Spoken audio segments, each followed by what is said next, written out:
Sehingga lahirlah dari sini istilah Zionis. Zionis ini adalah gerakan politik di kalangan orang Yahudi yang ingin mendirikan negara khusus bagi Yahudi. Itulah namanya Zionis.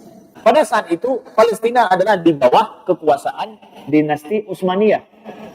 Raja Sultan Abdul Hamid yang berkuasa. Mereka datang kepada Sultan Abdul Hamid dengan membawa uang yang banyak, karena mereka menguasai banyak sektor-sektor vital di ekonomi. Orang-orang kaya mereka banyak di Eropa. Bawa uang yang banyak untuk menyogok Sultan Abdul Hamid, untuk mengizinkan orang diberi tempat tinggal khusus di Palestina. Sultan Abdul Hamid kemudian dengan lantang mengatakan,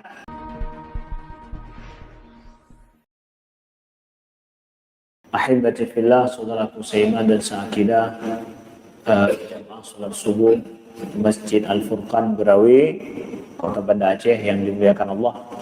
Alhamdulillah, dengan izin Allah, dengan takdir Allah, kita memulai hari kita dengan salat subuh berjamaah di masjid, dan sejenak kita meniatkan i'tikaf di masjid dan menunggu salat syuruk.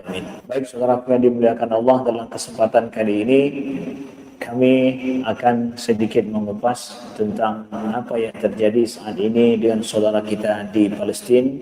Sudah 2 bulan lebih saudara kita digempur oleh Israel. Sudah 2 bulan lebih terjadinya tragedi kemanusiaan yang sangat memilukan, yang belum pernah terjadi dalam sejarah abad ke-21 ini. Kondisi peperangan yang sungguh tidak berperi kemanusiaan, dan ini tidak pernah dilihat secara nyata langsung seperti kita menyaksikan saat ini, bahwa kondisi saudara kita yang tidak ada yang menolong, seakan-akan tidak ada yang peduli dengan kondisi korban yang sangat banyak. Maka muncul pertanyaan saat ini banyak ditanyakan adalah tentang bagaimana sejarah lahirnya negara yang memproduksikan akal manusia yang bejat seperti itu. Bagaimana bisa lahirnya sebuah negara yang melahirkan manusia yang sangat bejat seperti itu. Negara Israel kita kenal sebagai negara Yahudi, Ustaz. Negara Yahudi. Tapi banyak pertanyaan lain muncul yang kita harus paham. Kalau negara Israel ini adalah negara Yahudi, pertanyaannya, mana lebih banyak Yahudi di dunia ini, di Israel dengan di luar Israel? Di Israel hanya sekitar 40% Yahudi dunia saja yang ada di Israel. Sedangkan di luar Israel ada 60% orang Yahudi yang mereka tidak mau pergi ke Israel. Mereka menetap di negaranya masing-masing, tidak mau pergi ke Israel. Kemudian kenapa ada Yahudi-Yahudi yang ternyata juga anti terhadap negara Israel? Apakah itu propaganda, main-main, hanya untuk membohongi kita? Faktanya tidak demikian. Memang betul-betul mereka anti terhadap Israel, terhadap negara Israel. Yahudi anti terhadap negara Israel. Jadi Israel itu negara Yahudi. Orang Yahudi sendiri tidak semua mengakui sebagai negara mereka. Itu fakta yang harus kita ketahui. Kemudian yang lebih aneh lagi, bahwa pendiri-pendiri negara Israel itu adalah mereka kaum ateis yang tidak percaya terhadap agama. Pendiri-pendiri negara Israel, dan yang mencetuskan negara Israel itu justru adalah mereka yang yang tidak mengakui agama Yahudi, dan mereka kebanyakannya adalah ateis. Termasuk pendiri Yahudi, pendiri negara Israel yang bernama, pencetusnya adalah bin Gurion, David bin Gurion. David bin Gurion ini adalah seperti Soekarno lah di Indonesia, dia sebagai proklamatornya. Proklamatornya itu ateis, dia tidak percaya dengan agama Yahudi, walaupun dia lahir dari bangsa Yahudi ataupun lahir dari agama Yahudi orang tuanya, tapi dia tidak percaya terhadap itu. Jadi ini misteri-misteri yang terkuak akhirnya harus diberikan penjelasan secara jelas. Maka sering kita dengar negara Israel itu adalah negara Zionis. Bahkan pejuang-pejuang di Palestina, saudara kita di Palestina sudah lama mendengungkan bahwa negara Israel itu adalah negara Zionis. Itu lebih tepatnya, Karena orang Yahudi sendiri banyak yang tidak mau itu sebagai negara Yahudi. ada kelompok agama Yahudi, kelompok Ortodok yang punya banyak sektenya, seperti Inggris ada Naturika, begitu juga kelompok Ortodok di Amerika, di daerah Brooklyn, New York, ya, yang pada bulan Maret tahun ini, bulan Maret yang lalu kami pernah pergi ke Brooklyn, New York, melihat bagaimana kampung Yahudi paling besar di Amerika, di Brooklyn itu orang Yahudi Ortodok, ya. Mereka yang sangat taat dengan agamanya, dan mereka tidak mau pergi ke Israel, yang notabene-nya sebagai negara Yahudi.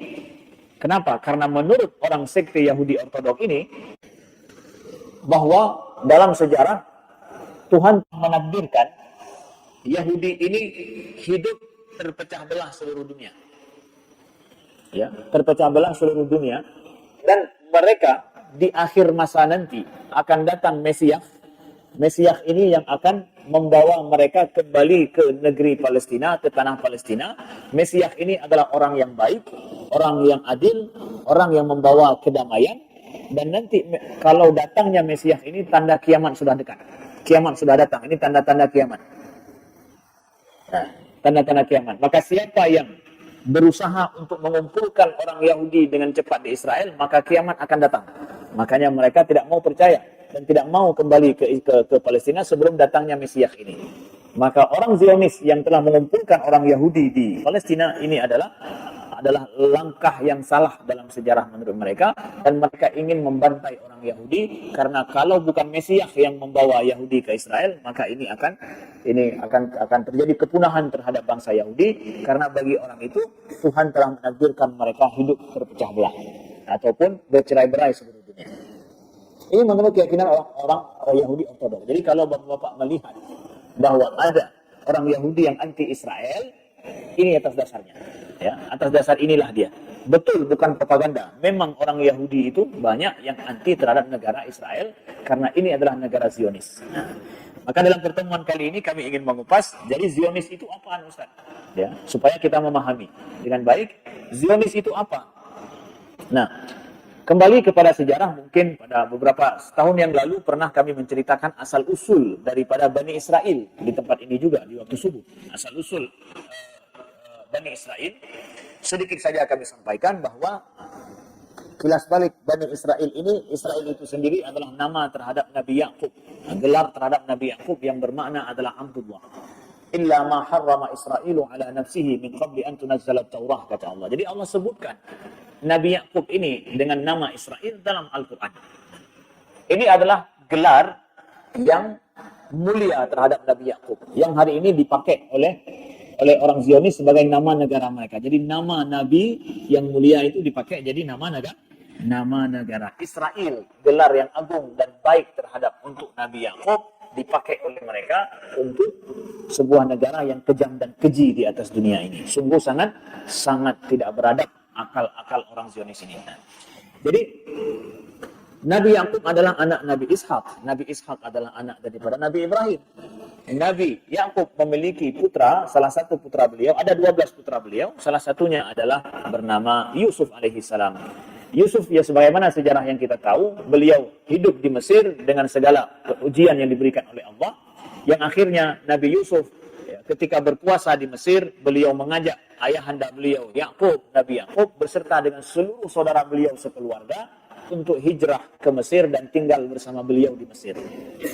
Nah, akhirnya Nabi Yakub dari anak-anak beliau, cucu-cucu beliau lahir di Mesir semuanya, sehingga membentuklah nama Bani Israel. Bani Israel adalah keturunan daripada Israel, keturunan daripada Nabi Yakub. Terkenallah Bani Israel ini di Mesir, sehingga jumlah Bani Israel seabad, 2 abad kemudian akhirnya menjadi ribuan dan belasan ribu, puluhan ribu. Nah, sampai akhirnya lahir Nabi Musa dari Bani Israel yang ada di Mesir ini, keturunan Nabi Yakub yang sudah lama. Datang Nabi Musa alaihissalam, yang risalah beliau adalah untuk membebaskan Bani Israel dari kejahatan Fir'aun, penindasan Fir'aun terhadap Bani Israel. Ditindas kenapa? Karena Bani Israel dianggap pendatang ke Mesir, bukan orang asli Mesir. Ya, pendatang. Jadi mereka ditindas. Maka Nabi Musa risalah beliau mengajak beriman Firaun dan orang Mesir. Kalau mereka tidak mau terima, maka Bani Israel dibebaskan keluar dari Mesir menuju ke tempat lain yang kemudian Allah turunkan tempat itu adalah Palestina. Nabi Musa alaihissalam berhasil menyelamatkan Bani Israel mengarungi Laut Merah dengan mukjizat beliau sampailah ke semenanjung Tursina, daerah Sinai. Di situ diwahyukan oleh Allah untuk masuk ke negeri Palestina, tapi mereka tidak mau masuk. Ya, bahkan membangkang menyuruh Nabi Musa bersama dengan Tuhan yang pergi untuk berperang. Idhab anta wa rabbuka faqatila inna hauna qa'idun. Sampai Allah akhirnya mengutuk Bani Israel, mereka akhirnya dikutuk di padang teh di Sinai tersebut selama 40 tahun. Mereka tidak boleh kemana-mana, tidak boleh pergi kemana-mana, tetap menetap di padang teh tersebut selama 40 tahun. Nabi Musa menurut kebanyakan para sejarawan mengatakan meninggal pada saat Bani Israel dihukum oleh Allah di padang teh tersebut, di Sinai tersebut. Ya. Setelah 40 tahun, akhirnya muncul generasi baru, generasi yang membangkang terhadap perintah Allah itu sudah mati. Generasi baru yang muda ini yang akhirnya mereka masuk ke Palestina dan berhasil menguasai sedikit bagian daripada Palestina.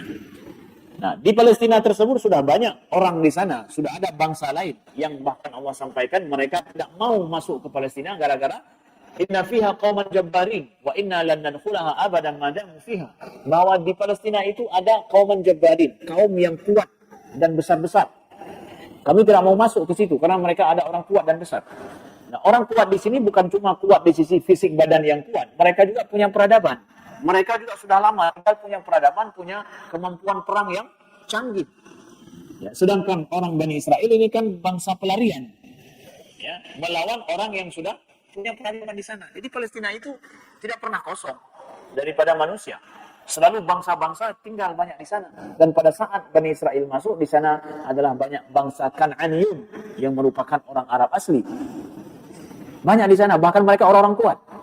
Punya kekuatan peradaban yang kuat di sana. Banyak yang mereka tidak berani masuk. Nah, maka kalau dikatakan hari ini adalah bahwa mitos Israel mengatakan bahwa negeri Palestina itu tanah kosong tanpa ada manusia, itu semua adalah mitos, adalah kebohongan dan kejahatan daripada Israel itu sendiri. Tidak pernah kosong daripada tanah. Bahkan daripada manusia. Bahkan ada ahli sejarah peta Palestina yang memetakan setiap jengkal tanah Palestina itu ada suratnya, surat tanah yang memilikinya orang Arab sendiri. Semua ada surat tanahnya. Ya, tidak ada pernah kosong tanah tersebut. Baik, saudaraku yang dimuliakan Allah, masuk generasi setelah itu akhirnya mereka berhasil menguasai sebahagian kecil daripada tanah Palestina yang mereka tinggal di situ. Mereka kemudian Bani Israel membuat kerajaan, ya, kerajaan di sana sehingga lahirlah datang Nabi Daud di situ. Nabi Daud punya anak bernama Nabi Sulaiman, maka pada masa Nabi Sulaiman lah Bani Israel ini memiliki kerajaan yang kuat. Ya, politik yang kuat, kerajaan, karena Nabi Sulaiman yang adil dan bijaksana, Nabi Sulaiman yang mengajak beriman kepada Allah, mereka pun mengikuti Nabi Sulaiman. Allah berikan kerajaan bagi mereka dan kepada Nabi Sulaiman yang kita tahu. Tapi setelah meninggal Nabi Sulaiman, akhirnya mereka terpecah belah.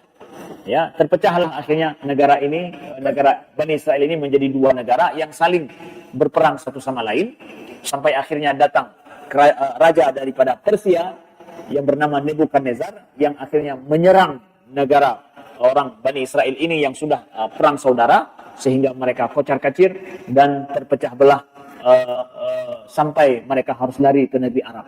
Pada saat Nabi Muhammad hijrah ke sana, ada di sana orang Yahudi, kelompok orang Yahudi yang lari sejak zaman dulu yang mereka tidak bisa tinggal di Palestina karena datang agresor dari luar yang membuat mereka harus lari. Begitulah sedikit kilas balik dalam sejarah. Kami lompat masuk kepada abad modern. Ya. Abad modern kita ceritakan pada abad ke-17 dan 18. Nah, tabiat daripada orang Yahudi, jadi ketika kita pangkas sejarah yang panjang ini, jangan dipikir Yahudi yang ada di Eropa itu adalah Bani Israel yang bersih masa Nabi Yakub dulu atau masa dulu yang terus mereka ada sampai ke Israel. Tidak ada yang menjamin kalau Yahudi ada di Israel itu, atau Yahudi yang ada di Amerika ataupun di Eropa, itu Bani Israel yang asli darahnya. Tidak ada. Kenapa tidak ada? Apakah memang mereka sangat menjaga darah mereka sehingga tidak kawin kecuali sesama mereka? Apakah tidak ada anak zina di antara mereka? Apakah tidak ada orang bermaksiat di kalangan mereka? Mereka orang yang terpencar seluruh dunia dan hidup berbaur kadang dengan orang tempatan itu, kawin dengan orang di situ. Anak zina banyak. Ya. Orang yang tidak menjaga nasab di antara mereka banyak. Jadi kalau begitu gaya hidup mereka, maka tidak akan ada lah istilahnya darah Bani Israel yang sampai hari ini sama mereka di Israel. Tidak ada. Tidak ada yang bisa menjamin menurut para sejarawan. Jadi tidak ada istilah ini darah Bani Israel yang dulu anak Nabi Yakub sama orang Yahudi hari ini. Tidak bisa dijamin. Makanya sampai hari ini, kalau ada negara-negara yang mengizinkan tes DNA, tes DNA, DNA ini adalah tes untuk melihat kita itu asal usul keluarga dan juga nenek moyang kita itu dari mana sebenarnya? Apakah dari India, dari Arab, dari Afrika, dari mana? Itu bisa dites. Ya, bisa dites. Darah kita satu tetes darah kita dibawa ke lab DNA, di situ ketahuan kalau ternyata kita ini punya darah India kah, punya darah aslinya orang Arab kah, orang Persia kah? Ya, maka apalagi orang kita orang Aceh. Kalau dites mungkin betul-betul lebih dari Aceh. Kalau udah Arab, udah India, udah Pakistan, ya, udah Bangladesh. Satu ternyata sama dengan Rohingya adanya kadang-kadang ya. Ternyata suara itu Rohingya ya. Contoh. Cuma negara Israel tidak mengizinkan adanya tes ini. Ya. Negara Israel sama sekali tidak mengizinkan orang-orang Israel itu buat tes ini.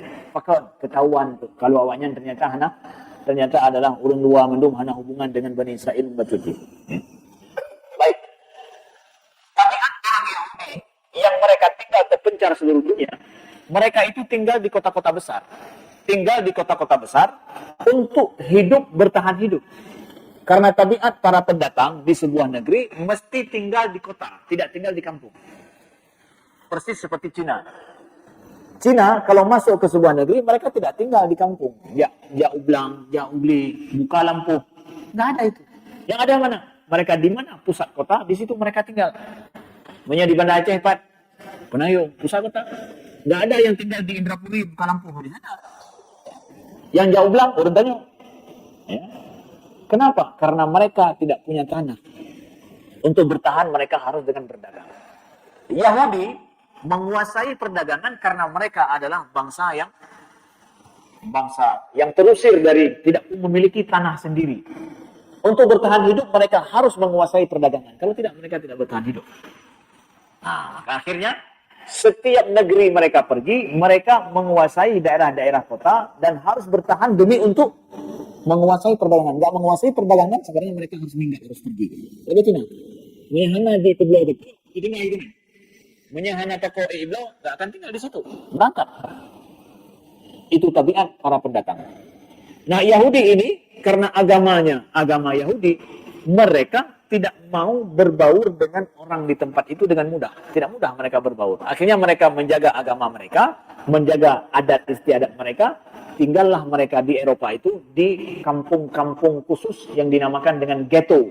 Ghetto itu adalah kampung Yahudi. Ibarat kampung Roy. Bekna tinggal dengan orang lain. Itu pasti seperti Cina, saya katakan di Indonesia. Cina juga mereka di mana tinggal sebisa mungkin buat kampung Cina. Pat mentang negara pasti kampung Cina. Di PD juga, di Sigli ada kampung Cina juga. Itu tabiat para pendatang demi untuk menjaga identitas mereka. Dengan gaya hidup Yahudi seperti ini, mereka menguasai perdagangan, ya, sarana-sarana vital dan bagian-bagian vital dalam ekonomi mereka kuasai. Kemudian mereka menjaga tabiat adat budaya mereka dalam sebuah tempat, tidak mudah berbaur dengan orang lain. Ini akhirnya memicu permusuhan dari orang pribumi terhadap orang Yahudi. Ya. Jadi di mana-mana mereka tinggal di Eropa, mereka itu dimusuhi. Sampai akhirnya karena mereka dimusuhi dan juga mereka yang berkhianat banyak, ya, mereka mensponsori juga penguasa-penguasa di suatu masa. Ketika penguasa ini nggak berkuasa lagi, akhirnya kan yang berkuasa lain memusuhi mereka. Ya, jadi yang awal partainya yang mensupport seorang penguasa, penguasanya lengser, akhirnya yang mensupport ini jadi dimusuhi.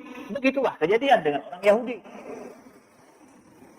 sampai abad ke-18 Masehi, ya, 17 sekian, muncul pemikir-pemikir di kalangan orang Yahudi di Eropa. Ini di Eropa ya, bukan di timur, bukan di daerah orang Arab, tapi di Eropa. Karena Yahudi yang tinggal di negeri Arab, mereka tetap tinggal dengan orang Arab, tidak diusir.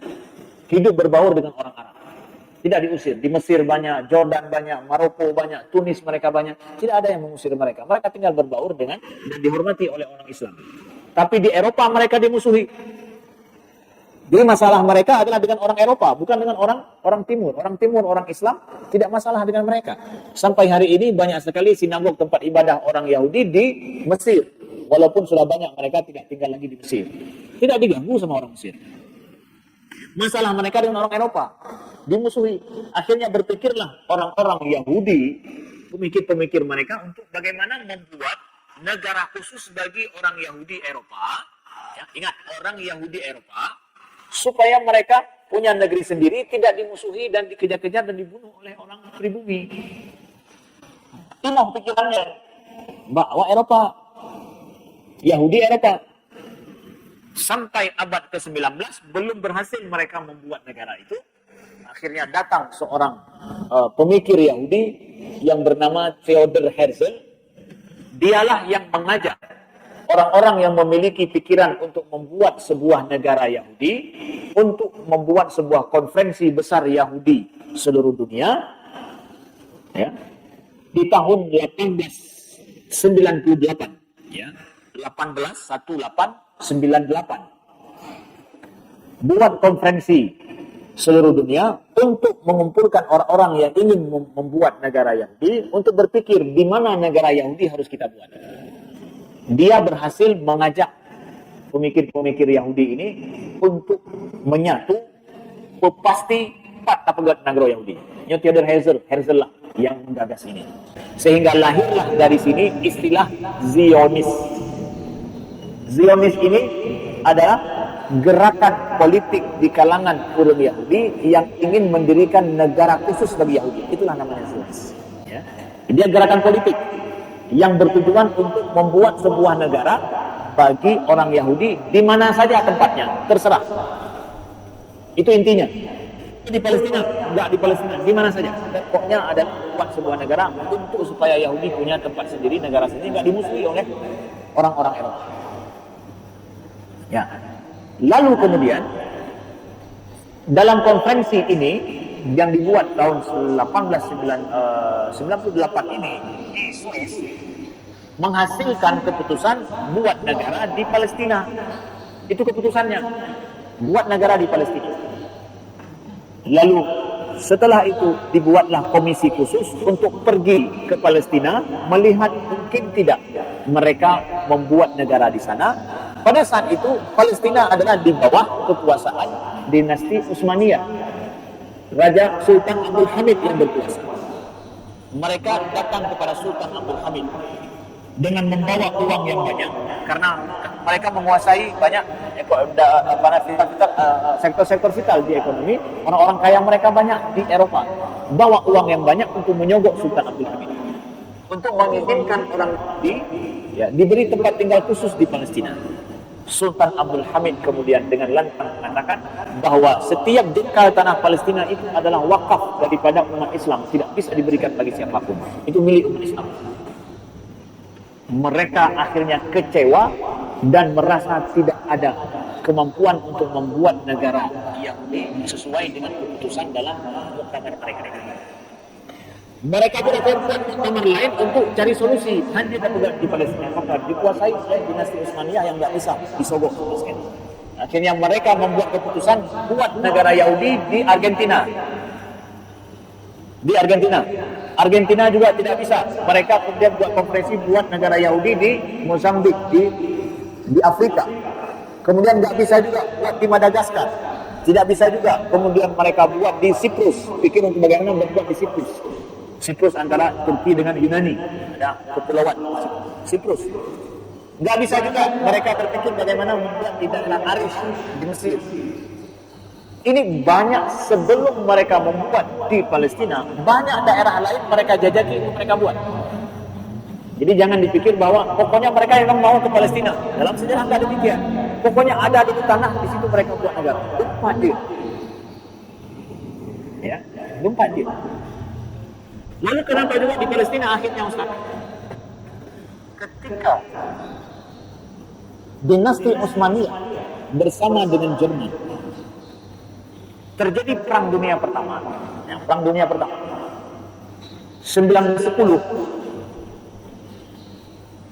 kalahlah dinasti Utsmaniyah dalam perang dunia yang pertama itu. Sehingga Palestina ini lepas daripada kekuasaan Utsmaniyah. Dikuasai oleh Inggris. Mulai Zionis yang awalnya pikiran sekali. Yang tanah Palestina yang jambut na orang pagi itu pagi-pagi dah lalu. Terpikirlah mereka kembali untuk balik ke Palestina. Karena mereka di bawah kekuasaan Inggris, maka mereka melobi pemerintah Inggris untuk diberikan izin mereka tinggal di sana. Maka mereka berhasil melobi dengan maksud apa? Inggris kita tahu adalah negara yang memiliki kawasan jajahan paling banyak, paling besar di dunia. Awal abad 20. Ya, jajahannya paling banyak. Memang negara penjajah paling besar dan paling jahat di dunia, Inggris. Ya. Inggris berpikir kalau mereka memberikan kepada orang Yahudi, orang Zionis kita katakan ke sana untuk membuat negara dengan syarat boleh negara ini harus bekerja untuk kepentingan Inggris. Sehingga Inggris tidak perlu banyak pikir, ada negara sendiri yang sudah berdiri dengan sendiri tapi bekerja untuk mereka demi menguasai daerah dan mereka negara ini harus paling kuat secara militer. Ini tapi kan para penjajah, asalnya yang bantu tim jajah, apa yang kamu jajah, Yucin, bantu dia. Wah kamu coba banget yang kerja akan awaknya. Atas dasar inilah akhirnya Inggris menyetujui dalam sebuah deklarasi Balfour 1917 bahwa diberi izin oleh Menteri Luar Negeri Inggris Arthur Balfour oleh orang Yahudi, orang Zionis, kelompok Zionis ya, untuk mendirikan negara atas nama orang Yahudi dari Eropa. Ya, dan juga Yahudi seluruh dunia membawa nama Yahudi dikasih izin. Maka pada tahun 1920 mulailah kelompok Zionis ini, gerakan politik Zionis ini yang akhirnya mentransfer manusia dari Eropa yang banyak dibenci di sana, ditindas oleh orang Eropa sampai Hitler puncak penindasan terhadap mereka karena dibenci mereka. Dibawalah Yahudi yang dibenci ini, yang hana empat yang hana buat hana empat itu ditransferlah ke Palestina sedikit demi sedikit dengan agenda supaya mereka suatu saat nanti bisa menguasai tanah Palestina dan membuat sendiri. Ketika Yahudi sampai ke Palestina, orang Palestina menyebut lagi mereka sampai meninggal. Apa yang memberinya? Karena saya mereka orang-orang tertindas. Jadi kita lihat ada foto-foto zaman dulu mereka pergi ke bawah. Kami terusir di sana, janganlah kalian usir kami juga di sini. Kemenan, ada kalian Facebook atau waktunya. Fotonya, baik usir kamu aja. Mereka akan tinggal di kamp-kamp pengungsian, diberi air dan makan oleh orang Palestina. Tapi setelah itu Inggris memberikan senjata kepada mereka. Dipersenjatai oleh Inggris. Nah, mereka yang dipersenjatai ini atas dalih bahwa demi keamanan mereka karena awalnya sangat terpunah, karena tinggal di daerah-daerah yang menurut mereka rawan demi keamanan. Setelah itu ternyata agenda mereka mengusir kampung-kampung orang Palestina yang dekat dengan mereka untuk mereka kuasai. Tidak perang lawannya. Mulailah mereka menjalankan agenda mereka. Orang Arab Palestina pun mulai sadar ternyata itu adalah boh manuk di karong deh. Boh klung, dalah boh klung di karong de manok. Kan boh manok di karong de klung, yang manok di karong de klung kay pajuh di klung. Nyo hana boh klung di karong de manok. Ternyata nyo boh klung. Manok udah bahasa itu, ya. Di situlah mereka sadar terjadi perlawanan ini. Kemudian dibawa lagi terus ditransfer manusia dari sana yang orang notabene yang Yahudi yang mana dia yang dibenci dia terus bertambah dipersenjatai lengkap karena Inggris penguasa yang hebat di dunia pada saat itu Senjata mereka lengkap. Orang Palestina pun akhirnya kalah selalu. Payah puluh di negeri di daerah mereka sendiri, di kampung yang sudah mereka bertani bercocok tanam di situ dengan sendiri. Teruslah 2000 mulai 1920 siklotun si kurang belah leplo kati pelotun. Nanti di pelotun kanyang na. Nanti urang tanya mentah na depan kakak dari 2020 pada 2020. Sampai dan 2040 kadi pelotun. Lagi tanya tahun 2020 pada traffic tahun 2020 bagi apa kayo kadi pelotun. Terus mereka menjalankan agenda itu sampai akhirnya 1948 mereka berhasil menguasai 30% tanah Palestina. 50% tanah Palestina mereka kuasai dengan cara yang seperti itu, dengan backup oleh Inggris. Dideklarasikanlah negara Israel 1948. Ini Indonesia 45, ini Israel 1948 oleh David bin Gurion. Berdirilah pada saat itu negara baru di dunia bernama Israel. Namanya di atas 30% tanah Palestina. Dalam deklarasi ini, 2 bulan setelah dideklarasi, semua bangsa Arab, negara Arab bersatu untuk menggagalkan negara yang bernama Israel. Bersatu mendukung. Ya, bangsa Arab. Mulai dari Mesir, Jordan, Maroko, Tunis, kemudian Lebanon, Syria, Irak, Kuwait, semua menyatu. Ya, untuk menyerang. Hayu tak kan pura Arab bersatu semuanya menyerang negara ini yang baru lahir. Nah, dalam perang 1948 ini kita mengharapkan orang Arab itu menang, tapi kenyataan yang terjadi orang Arab kalah telak. Bangsa Arab yang menyatu itu kalah telak, habis-habisan Talu. Ukuran Talu berhasil Israel menguasai tanah Palestina 50%. Jadi 60% mereka kuasa gara-gara kalah perang itu. Mutama icok tanah lam pada bulan perangnya, icok tanah 50% itu 60% kan. Anak tu pada bulan kan, gara-gara Talu perang. Awak Arab Talu perang. Kekuatan senjata mereka kuat, orang Israel ini. Kemudian ditambah lagi yang aneh-aneh terjadi dengan orang Arab. Panglima perang Arab dan konsultan perang Arab Inggris. Bayangkan, alih kibancaran dari Arab pada masanya. Konsultan perang mereka Inggris. Lah no bentuk dari Inggris. Lah deh. Oh Inggris sih. Inggris bentuk kedua dijaga oleh Inggris bagaimana supaya bertalu orang. Berhasil. Ya. Nauzubillah saudara kita muslimin itu berhasil dikibuli sama orang Inggris. Akhirnya Mutama rayu 60% tidak tegai kali cok 50%. Namun perlewatnya 28 tu cok 50% tano nyo hana pada bulan kai cok. Gara-gara kalah. Disebutlah ini dengan dalam sejarah Palestina Nakbah al-Ula. Nakbah yang pertama. Ya. Sebuah malapetaka yang pertama terjadi bagi bangsa Palestina. Sampai akhirnya negara ini menjadi kuat. Israel seperti kita tahu menjadi kuat dan teruslah akhirnya ada di bawah orang Eropa sampai saat ini negara Israel demi dia bertahan harus selalu setiap tahun di bawah orang Eropa, orang Yahudi dari sana ke Israel. Tapi banyak orang Yahudi tidak mau pergi. Maka bagaimana caranya? Dipegat ke iklan di Israel, pemukiman baru. Proyek Israel, setiap pemerintah setiap tahun harus ada membangun pemukiman baru di atas tanah dan di atas kampung orang Palestina. Yang program pemerintah dari zaman masa transmigrasi masa Soeharto. Setiap tahun dengan plan baru, menyanyi guna pemukiman baru bagi orang Yahudi, sehingga orang Yahudi bertambah banyak terus mereka menguasai tanah Palestina. Itu program pemerintah dan memberikan tanah dengan cuma-cuma dan diberikan pekerjaan bagi mereka yang hijrah ke Israel dan rumah yang bagus. Jadi Yahudi yang tinggal di Eropa tidak tanah nama pekerjaan lalu mereka pun mau ke Palestina. Maka setiap orang Israel itu punya dua warga negara asli dan warga negara Israel. Orang itu pergi ke Israel demi mencari aman dan mencari keenakan hidup, mangan hidup, sejahtera hidup. Maka perlawanan saudara kita di Palestina apa? Perlawanan mereka adalah dengan cara membuat setidaknya mungkin orang Israel dan tidak merasa aman di sana. Dapat awalnya hana aman, kami cerita itu ngeroy.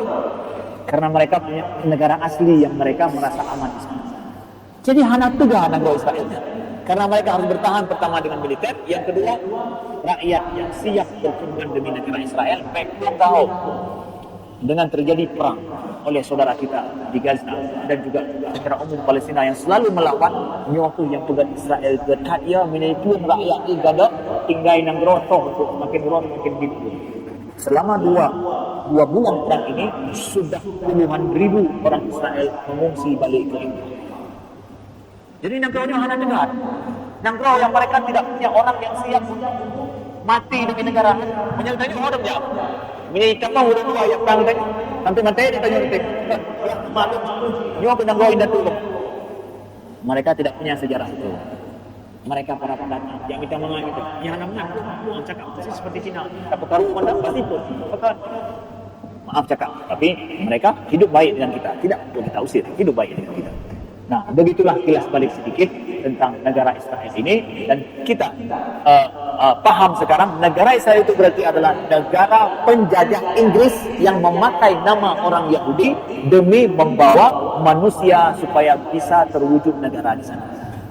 Ukuran lagi tamah darah, lagi udung sakit hana darah. Hanai tamah darah tapi mati.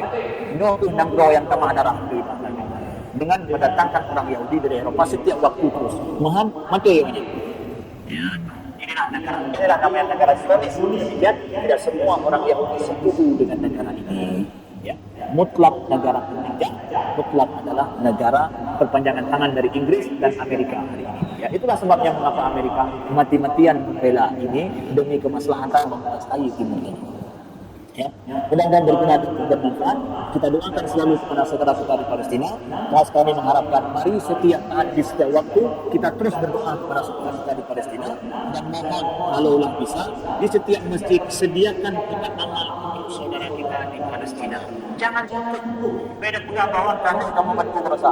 Pura mentambah teman, pura pertemuan saudara kita di Palestina bertambah. Maka selayaknya kita setiap masjid ada tabungan. Berapa jumlah kemudahan yang ada, berikan. Jangan tutup saluran bantuan kepada saudara kita di Palestina. Setiap masjid, di Jumat, Padukna, tak kirim bacuk cara-caranya di Palestina. Melalui badan-badan yang kita akui ataupun kita yakin percaya dengan mohon setiap masjid kita lakukan demikian. Sampai saudara kita bisa kembali bermaksud mediasi. Aku qouli hadza wa astaghfirullah li wa lakum. Subhanakallahumma wa bihamdika asyhadu an la ilaha illa anta astaghfiruka wa atubu ilaika. Wassalamualaikum warahmatullahi wabarakatuh.